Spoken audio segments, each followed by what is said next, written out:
an answer, so if you don't mind, I'm just gonna set timer, I'm just gonna look at social media while we have the speech. Check your TikTok, it's fine. That's fine.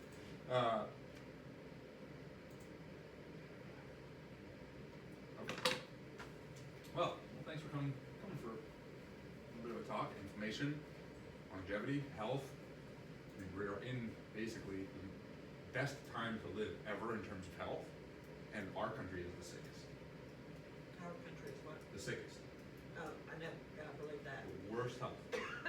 So we're in the middle of this chronic health pandemic, but there are places in the world where they're called blue zones. Have you ever heard of blue zones? Oh, yes, yes. Right. I was at his speech, the guy's name. I forget the guy's name. I do forget his name, but we talked about blue zone. Yeah, yes, and we watched documentary on it. Okay, so have you heard of blue zone? Blue zone is, there are areas in the world where people lived into their hundreds. 5, 10, 15. And they get to see their children, grandchildren, great-grandchildren in levels down. It's like, it's amazing. You know, life is high quality and long. And it's like, why do we have this incredible end of the spectrum, and then we have our end of the spectrum? And it would be great to be able to have that length of life, but not with the quality of health that we have in the country. And so this epidemic and pandemic of chronic health we don't kind of notice it a lot because we're in a fairly healthy area in our little nook here. But when you look at broader areas, it affects everybody. Everybody pays higher health care. Everybody pays for more higher costs on groceries. Everybody, well, 50% of the bankruptcies that happen in the US are due to healthcare costs of people who have insurance. So that's a huge amount of bankruptcy due to healthcare, first off, but also health insurance is supposed to help you. So why would it be causing somebody to go bankrupt? But the biggest thing is that a lot of people think it's gene related. It's just got to be in our genes, and that's absolutely false. We have the best genes ever, because genes get better through time. They don't get us sicker through time. If there was evolution, we'd get better. Right? At first we were apes, and then we're this, if we're on the evolutionary path. But genes are blamed for a lot of things when it's not the case. And we know this because there's been studies where they've taken stem cells. You guys are familiar with stem cells. Okay, blank copies, but they have DNA in them, and they're just like not something yet. They're just blank. They have 3 different petri dishes. One is fat cells, one's muscle, and one's bone. And they put these stem cells in there, and over time, the stem cells that were in the fat petri dish became fat cells. When they were in muscle, became muscle cells, and the ones that were in bone became bone. And it's because of their environment. Whatever was around them, they all had the same DNA, but their DNA got expressed differently. And so that's called epigenetics versus genetic disposition. And so the genetic role, an idea that we're kind of doomed by our genetics, just isn't true. It's about what we surround ourselves with.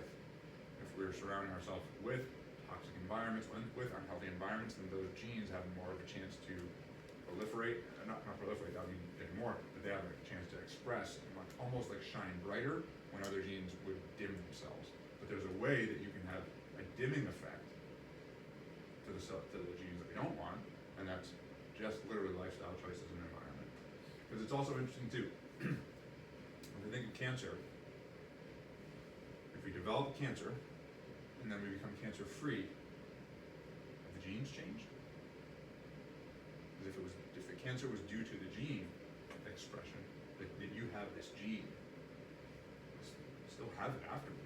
Nothing's changing, and our cells are always repeating copies of the same gene. So wouldn't we think that if we have it, we will have it, and there's no cure? But there are people in remission.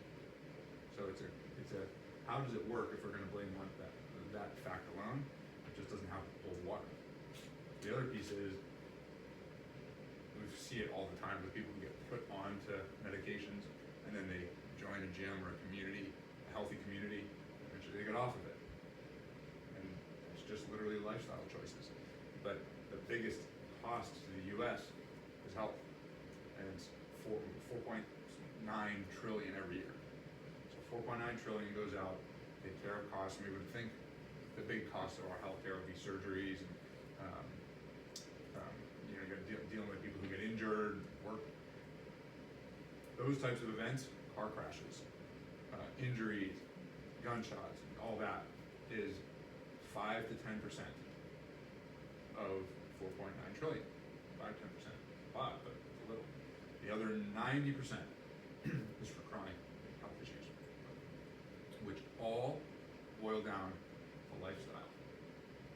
Chronic health issues are all a lifestyle choice piece. And so the most common chronic illnesses are obesity and diabetes, heart disease, and then site-specific cancer. Cancers can be related to lifestyle choices.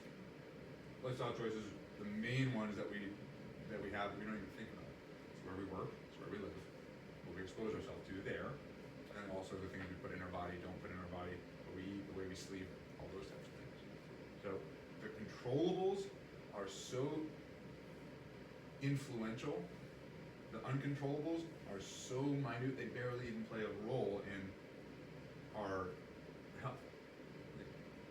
We go out and a tree falls and we get hit by a car or something. The chances of that are so little, but in terms of how long we live, how inflamed we are, how healthy we are, it's all about just the things we choose to eat.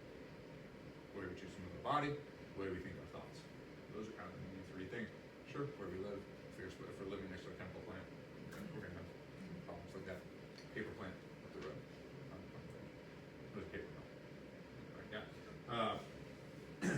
So those are some of the things that, you know, as they're all fairly healthy, but people in general, we're just kind of like numb to the effects because we see 70% of TV time is drug commercials. So there's a pill for that. And they're always changing, always different drugs every few months. Why are there always different drugs every few months? If those ones worked, why do we need to make new ones for the same issue? Because they found out that those ones were doing harm and damage. How many drugs they put on the market, you should see how many they take off the market every year. Because they find out how much damage they're doing to people. And once you're on one, the likelihood that you're on more is over 50%, and the likelihood that you're on more means up to 5+ quickly. It's like 36% of the population has 5+ prescriptions. But no one looks at how they overlap with each other or how they're interacting. There's some, don't take a blood pressure medication with an antidepressant, some things like that.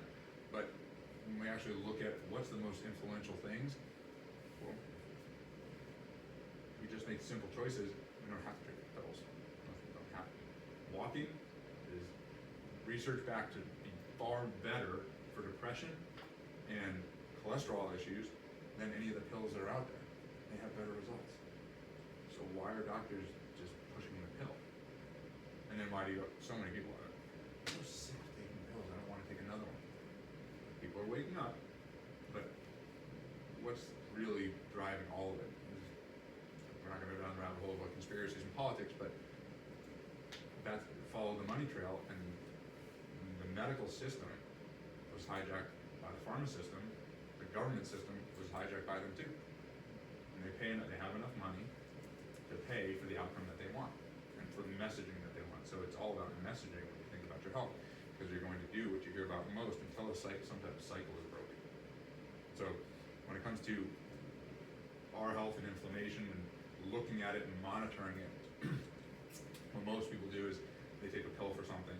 You know, your blood pressure is high, so here's a pill. Oh, your cholesterol is high, here's a pill. There's a triglyceride, here's a pill. And it pulls it down artificially into this like correct range. It's an artificial range of metric, but not health.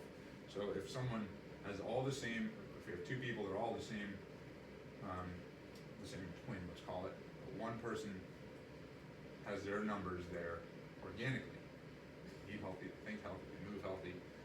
The other person has pills, the same age, all that same stuff. If they were applying for insurance, who's going to pay more?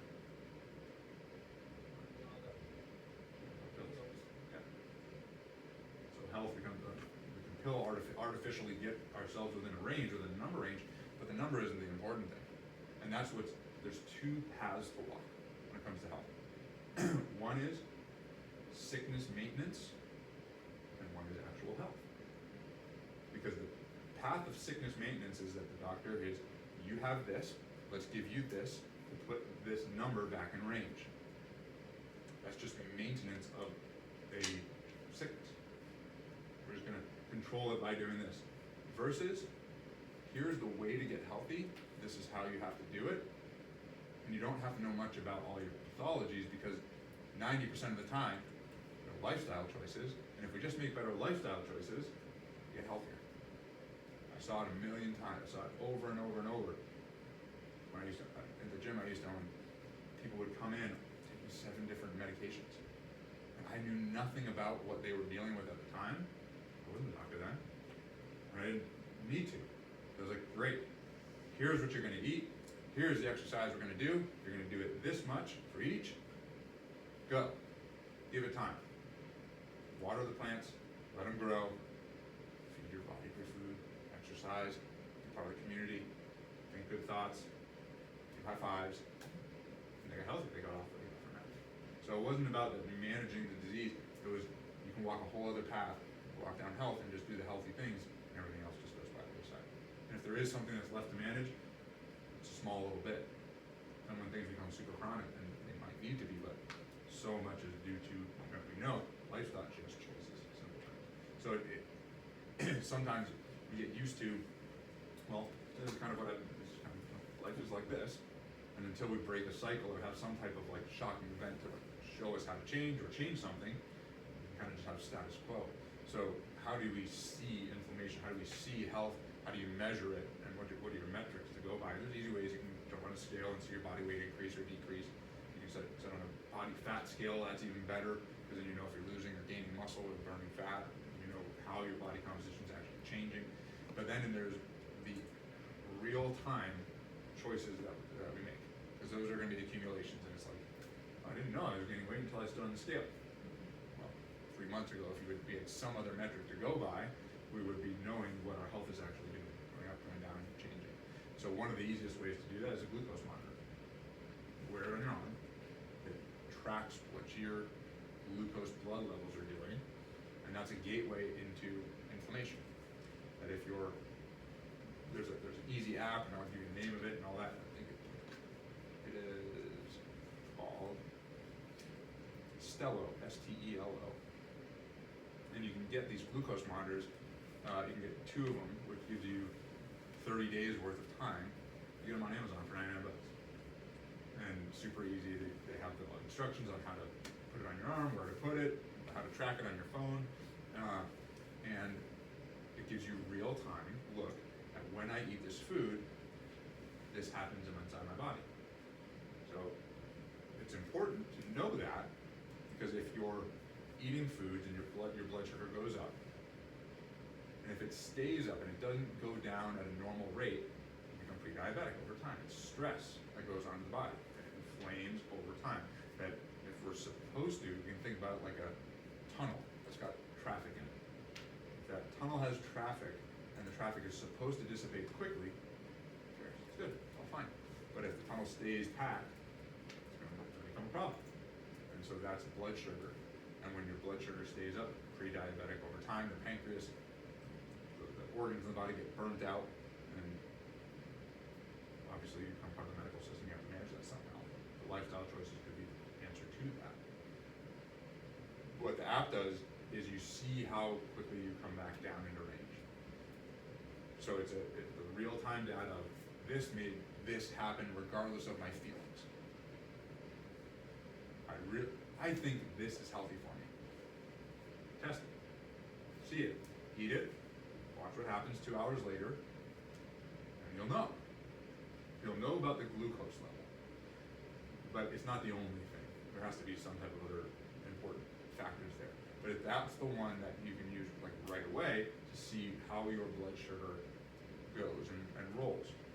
There's easy way, the monitoring of that, and by keeping that in a steady range, you will have lower inflammation in your body. If it's constantly high, overall body inflammation is going to be higher, because it's meaning that your blood sugar, which is a huge reason, we all know sugar is the main ingredient in a lot of foods, and that's how have we had this like rapid rise in chronic disease over 75 years,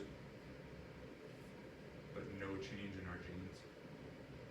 And if anything, our genes got better, but genes take a long time. What we've had is increased fake food, increased sugar, increased processed food, less movement, less exercise, and more sedentary lifestyle. So much more sugar in all these foods, you'll see it in real time, and having it stay in a neutral range lowers the amount of stress that's on the body, lowers the amount of inflammation, and the body can actually function a little bit normally. So people often say, when people who use this for the first time and they follow some kind of system, my body feels better, I'm not sore all the time, my joints don't hurt all the time, because the body doesn't have to deal with that inflammation, it can process that.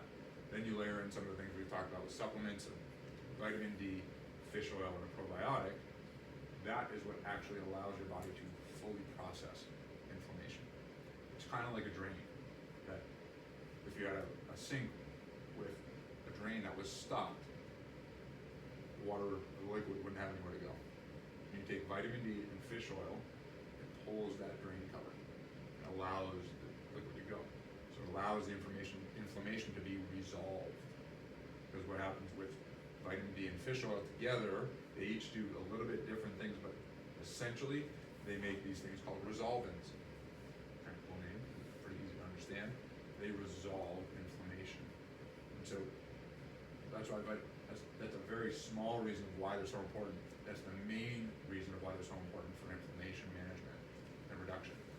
And so vitamin D is like the powerhouse of everything. It's crazy. Vitamin D has been scientifically shown to increase healing and lower rates of breast cancer.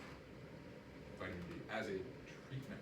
There's a different, as a supplement or a addition to, but this is as a core treatment. So really, really amazing. During COVID, vitamin D was proven to be far better than anything else that they would have given at the time. So it's a superpower. It's essential. But those two together are resolvins. They let your body actually resolve inflammation that's there. If there's proper nutrition with it, then that inflammation won't be high as well. It will be managed. So then your body is on this consistent, smooth processing cycle that it needs to be to allow all the other things to happen within the body. Because once inflammation steps in, those things don't operate as well. So our body degrades with health. So those supplements, food choices, huge. With the glucose monitor, there's kind of tips and tricks, which I'll give you now, on how to manage glucose over time. And it's essential to do. It is essential to manage the glucose load that your body feels. In the past, people have talked about the glycemic load has been one of the ways that people have talked about managing glucose. It is this list of foods, and it says when you eat this, your sugar goes up by this much, and it ranks them. But on there, it doesn't take into account many factors. So a Snickers is better for you on that rating scale than a white potato. What would you think is better for you if you eat one or the other? Snickers, yeah. But because of the mixture and combination of the foods that's in the Snickers bar. Because the Snicker has sugar, it has a lot of stuff, but it has peanuts, fat. And by having that, it buffers that sugar spike. So the glycemic index was a hot topic. The glycemic load was another one. Glycemic load is just another chart where it says, well, based off of this food that has fiber in it, these XYZ foods have fiber, so it makes your body have less of a blood sugar spike. Oh, so that's interesting. Fiber's important. So what's one thing we could do right away to start changing glucose load and the blood sugar spiking and inflammation that's resulting from that? Is have more fiber. So when it comes to bread is the big one. Bread, crackers, anything that has a label on it, there's a ratio that's important, and it's 5 to 1. 5 grams of carbohydrates to 1 gram of fiber. So if you look on the back of the label, you would look at two things. You would look at total carbohydrates and and fiber, and they're right above each other in the ladder on the label. You would want to see something along the lines of total carbohydrates, let's call it 15 grams of fiber, 3. Total carbohydrates, 20, 25, let's call it 25. Total fiber, 5. That's 5 to 1. If we went up to 30, it would be 6. If we went up to 30, you're going to get the picture. Anything above that isn't necessarily bad, but we want to keep it around that range, 5 or 6 or 7 to 1. Anything above those means that your blood sugar is just going to spike because of that glycemic load. Fiber was important, and the less fiber we have, the faster the blood sugar will spike. So glycemic load of fibers becomes important. Another thing that can be very easy to do without having to make a whole new diet is to just reorder reorder what food you eat first, what food you eat second, and what food you eat third. So if you had a plate, call it dinner. What are you gonna eat for dinner now? What are you gonna eat for dinner? Well, earlier, I think I had basically had my dinner. You had dinner? What was I it? had roast and potatoes and carrots. Love it. What are you gonna have for dinner? Gruyere chicken with butternut squash. Okay, great. Okay, so no judgment on food quality. Because here's what we could have. We could have pasta with butter on it and cheese. Fine. I'd say, okay, fine. We're not gonna say that's a bad thing to eat or anything like that. It's actually okay because if it was just pasta, wouldn't have the butter. Remember the Snickers bar? Snickers bar had fat in it, and it was better for you because it had lower sugar spike. So the butter on the pasta is actually a good thing. The cheese, well, if it's real cheese, it's got some protein, at least a little bit of protein in it. That's good because that also buffers the spike. What would be best is to have that, but first have a salad with some type of vinegar. Veggies first will buffer the sugar spike from a meal. It can be incredible how much it actually buffers it too. So if we were having your plates, if you already had some type of carrots, if you didn't have anything green, side salad, really small, it could be 10 pieces of spinach with 2 tomatoes. Now, doesn't have to be a lot. A handful of cucumbers. Vegetable first. Why? The fiber that's going to buffer all that. It's kind of like a strainer. Put that stuff first. That sugar can't go right through it. So fresh, uncooked vegetables? Whatever you want. Or It cooked could be cooked too. vegetables? It could Okay. be pickles. It could be carrots. Anything. That's veggie. The vinegar.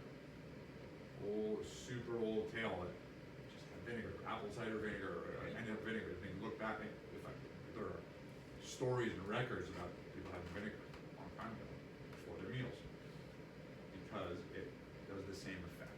This one is pretty cool that you can have it vinegar 20 minutes before or 20 minutes after a meal, and it will buffer that sugar spike effect. So if we were going to have a meal, let's say it's Thanksgiving, that's coming up, salad first, with some vinaigrette on it, oil and vinaigrette, oil and vinegar. That'd be great, and then you go have whatever else you want. Of course, you can have too much. Let's say it's Thanksgiving and it's like, okay, well, I'm gonna do that, and then I'm gonna have a pie. I'm gonna have 2 pies, maybe. Yeah, it won't help with that. But within the scheme of things, if you had a typical Thanksgiving dinner, you had that salad first, and you have your plate with a dinner roll, mashed potatoes, turkey, and then 2 slices of pie afterwards, and you still have a good buffer effect. So that's an easy one. You could also use lemon juice for that too, citric acid. So I love lemon, lemon juice. yeah, lemon is good too. So those are super simple ways. You don't have to actually change your whole diet.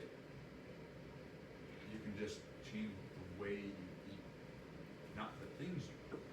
And you can have a really beneficial glucose reduction and insulin reduction, spike reduction, which will have massive impacts on inflammation and health long term. The problem with not monitoring it is that when glucose, you have that type of sugar rush within our body, what happens after that? Feel super tired usually, and then the cycle is, let me go get something, some more energy, either coffee or a drink or chocolate or something like that. That's usually the main cycle. And it just repeats this roller coaster effect, up and down, and the organs have to respond to that. So the pancreas has to make this hormone insulin, diabetics, insulin, which signals to the rest of the body, hey, we have sugar here, I can't have it here, it's not allowed to be in this area, put it away somewhere, please. Where is it gonna put fat cells and muscle cells and then the liver? A muscle and the liver have about this much space, fat cells, infinite. So when the muscle and the liver fill up, if we've got excess, it's going to fat. Fat cells, over time, they look yellow, right? You've seen those cartoon shapes of yellow fat cells. Adipose tissue over time becomes toxic. Right? Big belly fat is toxic. And so you picture that yellow fat cell becoming red and inflamed and little buzzing of color all around it. And they have millions of those cells because it's an infinite amount. That's what happens to, now some body fat is fine, but it's the excess amount, and when the body is always tasked with, put that sugar away, I'm tired, more sugar, put that sugar, I'm tired, more sugar, and it goes through that cycle again and again. It only has so many places to use it, to store it, because if we don't use the stuff in our muscles and in our liver, it's all going to fat, because it was never in the other one, we put it in. And that over time can cause problems on its own, but then the pancreas burns out, and the organs burn out, and then our body becomes numb to the signals that it was supposed to be receiving. And then we end up with a big problem. Then we have massive chronic health. Whoa, triglycerides too. Whoa, your cholesterol too. Whoa, all these things. And the low-fat diet was supposed to take care of all that, wasn't it? Low cholesterol from that, low triglycerides. They're higher than they ever were now. Why do we have so many more people on all those drugs? If low-fat was the answer, we would have been saved. Okay. It's because sugar was the answer. When that whole thing started, and when statins started together, it's the same time period. Statins can be extremely dangerous. So what people end up falling into as they go down this kind of hole of not being aware of what they're eating and increasing more inflammation and more health issues, is they get exposed to more drugs that they're going to need to manage those health issues, which have huge side effects, which they're going to need more things to manage. When instead we could have just been eating our food in a different order and maybe changing some of the food choices, then I would have mitigated all of it. When the studies came out about what's it going to be, low fat, how do we get to low fat? There was a scientist, Ansel Keys, he did this study called the China study, and it was about looking at multiple other countries, but he cherry picked 6 out of there, 6 or 7, I can't remember, but cherry picked that to get the data that he wanted. There was another guy, I forget his name, but he looked at sugar intake, and he was like, sugar is terrible for you. It will run, when you overconsume it, it will cause major health issues. The guy at Ansel Keys who went with the fat route, he knew people in government. But imagine, we all know sugar is that in excess can be troublesome for us. Imagine what the country would be if we all knew that. And it wasn't low fat, but it was low sugar. Fruit Loops wouldn't be existing. You know how they spell Fruit Loops? F-R-O-O-T. Because they can't legally say fruit. You know, someone told me this today. KFC, I don't know if it's true, but if this is, it's alarming. At one point, KFC, Kentucky Fried Chicken, had changed their name to KFC because the amount of chicken that was actually in it wasn't enough. Oh my gosh. So they can't call it Kentucky Fried Chicken. Wow. Subway sandwiches, sorry to ruin it for you, but not allowed in Ireland, I think it is, or Scotland, one of the two, because the bread, there were ingredients in the bread that they used in yoga mats to make the bread squishy. What? Wow. And then they changed their formula, and now the bread, people hate the bread, and they used to love it. It was so squishy. That's the type of stuff that gets allowed into our food system. So no wonder people are addicted, because they're literally scientists that are being paid by these big food companies to make the food more addictive, especially to kids. They get pulled into the cycle. It's terrible. So it's a huge vicious cycle. And when you're aware of what's actually happening, and you just make some different food choices, you break out of that cycle, and you stop walking down the path of symptom and sickness management, and you actually start walking down the path of health. And it's so easy to do. It just takes a little bit of awareness. Walking, eating differently, thinking differently. A little bit of gratitude goes a long way. But if we're always down in the dumps, it's gonna promote this search for dopamine, which is this chemical release in our brain, which we get through food. And we get through addictive activities, and we get through pleasurable activities. In the moment, that candy bar tastes really good and it made me happy. Totally fine, yeah. But long term, we're filling a need that wouldn't be there originally if we had just made different choices. So I gave you a couple strategies, there's a couple more. Talk about the fiber, talk about food, what food to eat first, talk about lemon juice. Obviously sleeping is important, and sleeping 7 to 8 hours and being consistent about that. Consistency is really key with that. I slept 8 hours last night. Good, what about the night before? Oh, shoot, 4, 5, 7, 6. But consistency really sets your body into a rhythm where it can actually process and heal. Some people say don't eat before dinner. Some people say eat before dinner. It's okay. I recommend not eating before bed. Eat before bed. Because when you are sleeping, it's time for your body to be recovering and processing. And eating before bed, especially any type of high carbohydrate, makes the blood sugar go and makes that whole system have to operate. It's kind of like putting a quarter into one of those spaceship rides at the grocery store that kids used to ride. Sugar into the system makes it go. Everything has to go when the sugar's in it. Can't not. The body has to do something with it. So eating before bedtime, unless you're eating something that's a protein base, would be causing those systems to run. If all other things are going really well, there are some people who eat that yogurt or whatever before bed, and that's okay, especially Yeah. depending on the goal. What about fresh fruit? I know they have sugar content, but it's natural sugar. Sugar. Okay. It's the quarter into the slot. Yep. So it doesn't really matter what the sugar source is. It's the quarter into the machine, and the machine's gonna run. Time. It's not a bad thing, but it's also what would be your goal? If the goal is to have longevity, health and longevity, it's manage glucose. Another way to manage it is go out and walk or exercise after you eat. That's why people eat and then take a walk. We used to do that all the time. That's huge.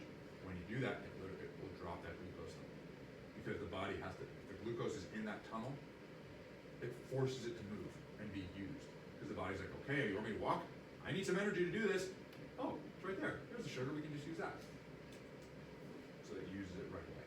So walking after eating, especially like after dinner, really good way to lower that glucose load and lower inflammation over time. But food specific, I would say timing of the food. Have it after dinner, after you had your vinegar, call it good. And then when you go to sleep, cup of tea before that. Tea before sleep? Yeah, Okay. tea before sleep. Good. Put honey in it. What's not? You can put honey in it, you can have whatever you like. But it puts the quarter into the machine, and bam, the machine's gotta go. Yep. But lemon's good. But lemon's gonna buffer that. There's ways to eat, there's whole diets and systems to manage glucose. There's a whole system called the zone diet, which is all about managing inflammation. If you manage inflammation, you will be healthier. 100%. That's what it comes down to. And inflammation is not pain. It's not the redness or sprained ankle, that's visible inflammation. But all that redness or swelling or something like that is happening internally in organs and in our brain and in other areas by virtue of our lifestyle choices. And so it was really interesting. I wore a glucose monitor for like 45 days. I'm getting some more because it's just good to have. I think it's a great gateway and it makes you so aware of what's happening. So I had dried mango before bed. Sugar went up, and that was at like 8 p.m., 10 p.m., it's up, and I woke up at 12. And it happens almost all the time. Sugar went up, just versus days when I didn't, and my blood sugar just kind of eased right across and went down. Okay, big deal. But you see, but it's not that the blood sugar should not go up and down. It should. Your body should be able to respond to it. The sugar goes in, if the body is working normally and processing normally, it puts it where it needs to go. And it means that the tube, or the tunnel that has all those cars in it, just gets empty. The traffic is just going through. It's fine. So the blood sugar would go up and then down and then normalize. Versus up, down super far, sometimes that happens. That's the crash. Big sugary meal. Sugar coma. And then it kind of comes back up and peters. So that shouldn't happen. It should be if we're having a sugary meal, if we're having ice cream, pie on Thanksgiving, that type of cookies on Christmas, those should be buffered. Should be end of meal, have them, end of meal, vinegar, somewhere in there, veggies first, walk. Very good strategy. But it's that repeated up and down effect that's gonna really destroy the system. It's almost like I can take a hammer and bang on that wall once, it'll be okay. It's just repeated tapping. It gets a hole, and then it continues to go. The other interesting thing is cholesterol. Cholesterol's not bad. There has to be glue for the cholesterol to stick. Cholesterol will make its way into the arteries and stick and basically it bumps into this little clump that's already there because of sugar. When sugar is higher in the body consistently over a long period of time, there's more inflammation, and that causes things to kind of sneak into the walls of the artery, create this little bump. The cholesterol gets blocked by that little bump. It's kind of like imagine this kind of like floating by, and this is a normal artery, just goes right through. It has a little bump, just sticks there, and then stays and glues. The more sugar we eat, the harder and tighter the glue. So it's not a fat-based thing, necessarily for most people. It's sugar. So the easiest way to have a healthier life is to eat well with some of these strategies. And it's very helpful to have a window into what's actually happening, which is glucose monitoring. Is to move enough, because if you don't use it, you lose it. And that's a huge part. That walk is phenomenal, better than what we talked about already, antidepressants and cholesterol meds. But a walk is not as good as when you guys come in to get adjusted. A walk is better after being adjusted, because when there are stuck joints, they're going to grind and not move properly. It's going to create compensation. When those joints are stuck, there is literally an inflammation response. And that's why people have these things that pop up out of nowhere over a long period of time. This just came out of nowhere. Nothing really happened. I didn't fall. I didn't hurt. I didn't do a thing. It just kind of came on slowly out of nowhere.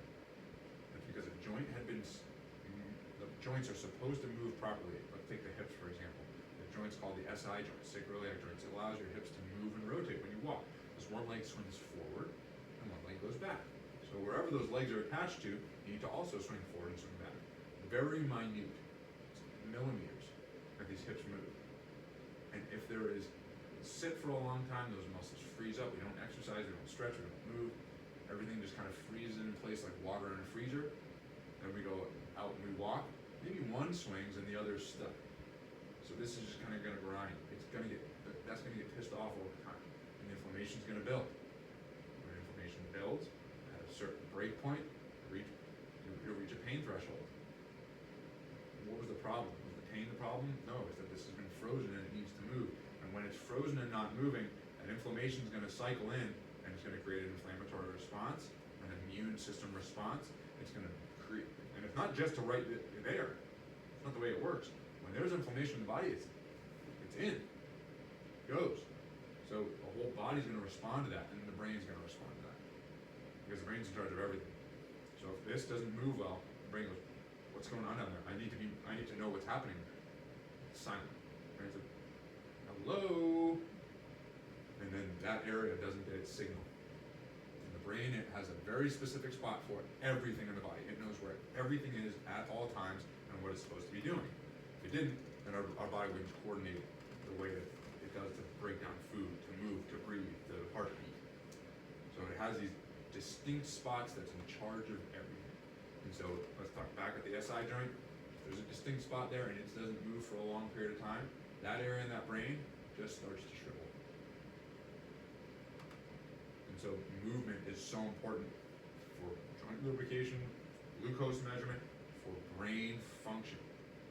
Because the brain responds to all this stuff. It releases hormones when we move. Why we get a runner's high. That's from the brain. And that if there's restriction in the spine, it's going to cause this inflammatory response. It's going to cause the brain to not know what's going on. A walk is still phenomenal. It's better when you're adjusted.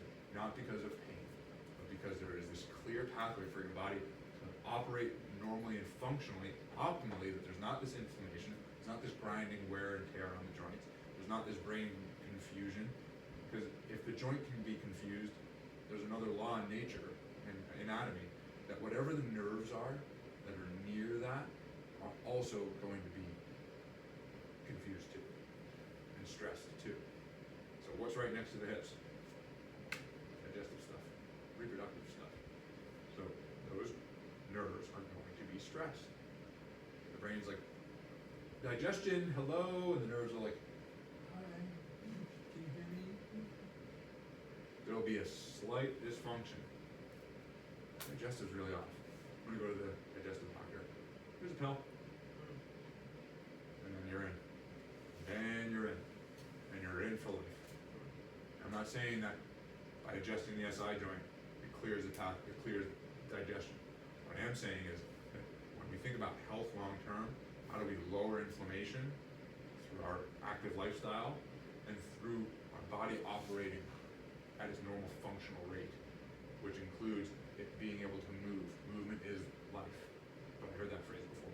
So when I find an area that is restricted, that is stiff, that is tight, that is sore, it's not just that it's painful there, it's that it's doing something greater to the body. And it's having an effect on the whole thing. And the research shows, it's in the literature, that that causes massive damage over a long period of time. And we couple the two together of proper lifestyle choices, proper body care, proper, I mean, really what it is this is a health system. You really take yourself out of that sickness management, and then you'll really walk into health. And if I had known this when I was operating my gym, I'd be like, yep, everybody here, you're gonna walk through the door, you're gonna get adjusted, then you're working on it. Because it would also fire up the brain. There's amazing studies with kids. They would take tests, and they'd have their scores, then they would go work out, and they would do different tests, or later on after learning, and they were far better after they exercised. Far better, because their brain activity was so clear and clean and activated. And so an adjustment does that as well. That's what the research shows, that the adjustment takes the brain and totally changes where the brain energy is. It goes from one hindbrain, which is the lizard body, stress or fight flight, into the front prefrontal cortex, and which is like all the lights, kind of like a light bright, go bing right here, and that's sensory processing and movement and all that, which allows our body to operate. So there's this huge marriage, obviously, between health and nutrition. Right? You guys are here to get that, but so what it does is just massive, coupled with the right lifestyle choices. Some people go off to, like, there's a hormone clinic right next to us. Because like, should I be taking like testosterone and things like that? It's the best time to be alive because we have some of those things when they're needed. But my question is, if your body's supposed to make it, why is it?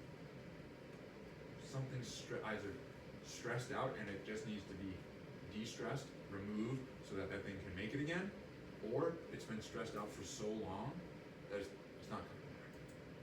If it's not coming back, then yeah, you're gonna need to take it. But you shouldn't use that as the first line of order, because then you're gonna throw out every chemical structure within your body. Because this organ was supposed to be doing this, and it was probably, other things were probably dependent on it, or it was dependent upon other things, and now those things aren't coordinating anymore. It's almost like being on a team with 5 other people in your job, and it's like, I'm dependent upon you to do your thing, you're dependent upon me, and we all are dependent upon each other, and then one person just wigs out, so no one gets their work done. Because the team becomes dysfunctional. So, I wouldn't run to hormones first, I would run nutrition and lifestyle choices first. Doesn't mean that all of those aren't cleared up, but if those aren't tuned in, the frequency's gonna be off anyways. It's like a band and an orchestra, if those instruments aren't playing all in unison, there's no use in just changing the guitar strings. Get them in unison. Do you have questions on anything? That was a lot. That was a lot. Oh, I did keep it.